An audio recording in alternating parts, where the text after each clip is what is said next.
경업금지 소송의 경우에 네. 변호사를 선임하는 게 큰 실익이 있을까요? 변호사를 선임하는 거는 큰 실익이 있습니다.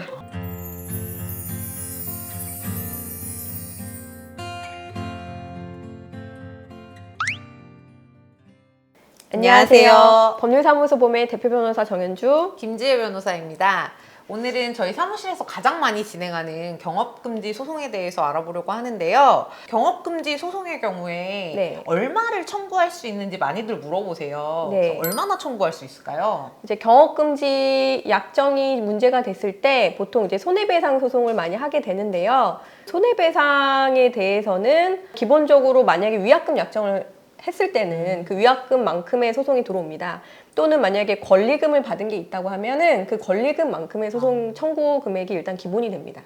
그러면 일단 청구 금액은 약정이 있다면 약정에 따라서 정해진다고 보시면 되는데, 그럼 실제로 얼마나 인용이 되는 거죠? 기본적으로 이제 손해배상금의 예정이라는 거는 저희가 이제 민법에 따르면은 부당하게 과다한 경우에는 감경할 수 있다 이런 조항이 있어요. 근데 그건 이제 재량이거든요. 그래서 판사님은 재량이기 때문에 실제로 뭐 손해가 난 거는 1,000만 원 미만인데 약정을 뭐 1억으로 했다던가 뭐 이런 식으로 저희가 충분히 주장을 해가지고 손해가 난 게 별로 없기 때문에 감경 주장을 하게 됩니다. 근데 이게 얼마다라고 제가 말씀을 드리기가 참 어려워요. 아주 많은 분들이 물어보시는데 제가 랜덤이라고 말씀을 드릴 수밖에 없는 게, 만약에 우리가 위약금 약정이 있다고 하면은 그 위약금 약정만큼 인정이 되는 게 기본입니다. 예를 들어서 뭐 3,000만 원의 위약금 약정을 했다. 그러면 3,000만 원이 전부 인용될 수도 있어요. 근데 이제 그거를 열심히 감경 주장을 했고 감경할 만한 요소가 좀 충분히 있다고 하면 그게 뭐 1,000만 원이 될 수도 있고 뭐 2,000만 원이 될 수도 있고 아니면 전부 기각이 될 수도 있는 거거든요. 그거는 일률적으로 말씀드리기는 굉장히 어렵습니다. 하지만 만약에 위약금 약정이 없다. 그러면은 손해배상에 대해서는 기본적으로 원고가 입증을 해야 돼요. 어떤 손해가 났는지를.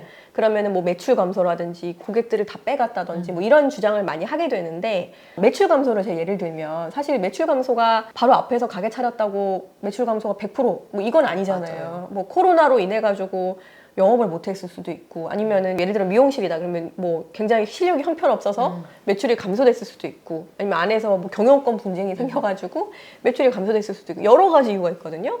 그리고 바로 앞에 가게를 차렸는데 이 가게가 막 수십 개가 있다든지, 그러면은 이 가게 차린 거 하나로 매출 감소가 됐다고 하기는 좀 어렵잖아요.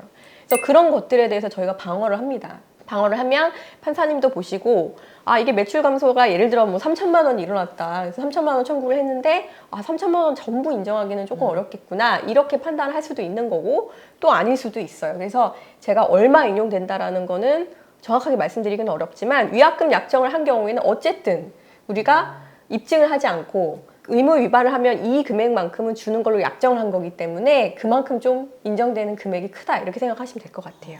그러면 그런 경우에 변호사를 선임하는 게 큰 실익이 있을까요?